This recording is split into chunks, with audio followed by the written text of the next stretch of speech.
Assalamualaikum dan selamat sejahtera. Terima kasih kerana sudi menonton. Pada hari ini, suasana agak lain sikit disebabkan hujan dan saya berada di kawasan perumahan sendiri, taman di kawasan perumahan. Dan saya ingin berkongsi sedikit tentang satu sudut pandangan yang mungkin jarang saya kupas, iaitu jika sebelum ni banyak saya bercerita tentang konsep Jepun, Ikigai, Kikake, dan baru-baru ini saya bercerita tentang apa yang disebut sebagai Kokorozashi. Jadi pada pagi ini ataupun pada video kali ini saya ingin membawa kita kepada satu yang mungkin sudah biasa dan sepatutnya sebagai seorang Muslim by default sememangnya kita melihat Nabi kita Rasulullah SAW sebagai role model, dan apabila kita jadikan Rasulullah sebagai role model, kita tidak boleh tidak melihat 4 sifat Nabi yang boleh ataupun patut kita aplikasikan. Jika sebelum ni saya bercerita tentang Jepun dan sebagainya, sebenarnya by default 4 ini menjadi kita punya pegangan kita, ataupun boleh juga kita sebut sebagai kokorozashi kita, matlamat kita, usaha kita untuk jadi lebih baik ke arah apa yang telah ditunjukkan oleh Nabi. 4 sifat Nabi yang kita sedia maklum, ramai dah tahu ni. Saya bukan pakar agama, jadi saya kupas dari perspektif yang biasa. Okey. 4 sifat ni bermula dengan, pertama sekali, jujur. Yang kedua, amanah. Yang ketiga, menyampaikan, tabligh. Yang keempat, fatanah, bijaksana. Jadi 4 ni saya sebagai trainer, dan saya sarankan sebagai trainer-trainer di luar sana, tak kiralah walau apa pun pegangan agama kita dan sebagainya, 4 ni sebenarnya boleh dijadikan kokorozashi ataupun matlamat kita, role model kita, apa yang telah ditunjukkan, sifat-sifat yang baik yang telah ditunjukkan oleh Rasulullah SAW. Yang pertama iaitu jujur. Sebagai trainer sebenarnya bersifat jujur ni ada banyak perspektif, banyak kupasan, tapi saya ingin tekankan di sini ialah jujur dengan kemampuan diri kita sendiri.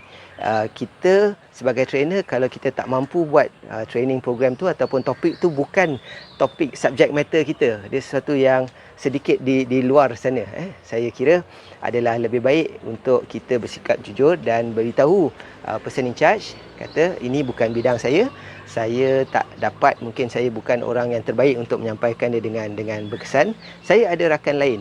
Maksudnya kita boleh perkenalkan kawan kita dan sebagainya. Bersikap jujur tentang kemampuan kita sendiri, kompetensi kita sendiri. Dalam subjek matter yang kita ajar pun kita boleh bersikap jujur dalam erti kata tahap mana yang kita boleh kupas, tahap mana yang kita boleh sampaikan, yang kita boleh deliver. Konten kita tu seluas mana atau sedalam mana kita boleh bersikap jujur, mana yang kita tahu, mana yang kita tak tahu. Itu yang pertama. Yang kedua tadi adalah amanah. Amanah ni ialah honouring commitments. Kita mengambil peranan sebagai trainer untuk menyampaikan topik-topik yang kita subject matter expert kita, subject matter expertise kita, dan apabila kita ditawarkan job ataupun kita dapat satu program training tu, kita perlu bersikap amanah dengan menyampaikan sehabis baik, berusaha sehabis baik untuk membuat persediaan yang rapi, menyediakan konten, menyediakan bahan latihan dan sebagainya, supaya kita dapat menjalankan amanah tu dengan lebih baik. Saya selalu cakap macam ni.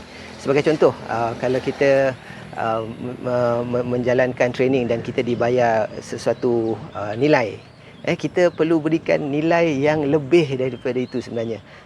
Kita bersikap amanah, tidak saja dari segi content delivery, dari segi sikap kita sendiri. Kita tahu kita dipertanggungjawabkan. Sebenarnya kita pendukung ilmu. Jadi sebagai trainer tu, menjalankan amanah tu sangat penting. Sikap kita perlu menggambarkan, mencerminkan bahawa kita amanah terhadap tugas yang telah diberikan. Tak kiralah sama ada kita freelance trainer, syarikat sendiri ataupun in-house trainer, tak ada bezanya sebenarnya. Kita menjalankan amanah. Itu yang kedua. Yang ketiga adalah menyampaikan. Memang kerja trainer. Jadi alhamdulillah bila kita jadi trainer, memang kita berada di dalam satu landasan yang menyampaikan. Jadi alhamdulillah itu satu, mudah-mudahan menjadi satu saham kita di akhirat kelak. Namun menyampaikan di sini maksudnya sampaikan sehabis baik semana yang kita tahu, tanpa sorok-sorok simpan-simpan. Ada selalu orang cerita kalau kita ajar habis nanti susahlah orang tu boleh jadi lebih hebat daripada kita. Dia cerita dia macam ni sebenarnya. Apa yang saya ada, saya kongsikan dengan anda sekarang melalui video ni. Apa yang saya diamanahkan, ilmu yang saya dapat tu sebenarnya diamanahkan kepada saya untuk saya menyampaikan. Jadi tak salah untuk saya berikan apa yang saya tahu. Mungkin saya salah, mungkin akan ada orang betulkan saya di ruangan komen dan sebagainya. Tapi poin saya ialah dengan teguran itu mungkin kita dapat perbaiki diri kita. Mungkin lepas ni saya baca buku lain, saya tengok video orang lain dan sebagainya, saya dapat maklumat baru. Jadi dia menambah kepada apa yang kita ada. Jadi dekat situ menyampaikan ni jangan tunggu perfect baru nak sampaikan, itu satu. Yang kedua, jangan mengharapkan aku nak simpan sikit ni so that aku punya own teknik atau sebagainya. Apa yang saya tahu biasanya saya ceritakan. Siapa yang pernah hadiri program trainer-trainer saya tahu apa yang saya pernah lakukan, apa yang saya buat, saya ceritakan. Dan sekali lagi bergantung kepada audience juga. Kalau audience trigger saya dengan soalan-soalan tertentu, saya akan huraikan dengan lebih lanjut dan sebagainya. Jadi yang itu yang ketiga, iaitu bersikap menyampaikan. Jangan sorok-sorok, jangan simpan-simpan. Apa yang kita tahu, apa yang kita boleh, apa yang kita biasa lakukan, experience kita sampaikan. Yang ketiga. Yang keempat adalah bijaksana. Bijaksana ni dia bukan setakat IQ tinggi, banyak baca buku dan sebagainya. Bijaksana ni maksudnya kita sebagai trainer mencontohi Rasulullah SAW. Kita perlu bijaksana dalam tingkah laku kita, kelakuan kita, dalam urusan kita dengan orang ramai. Contohnya bijaksana.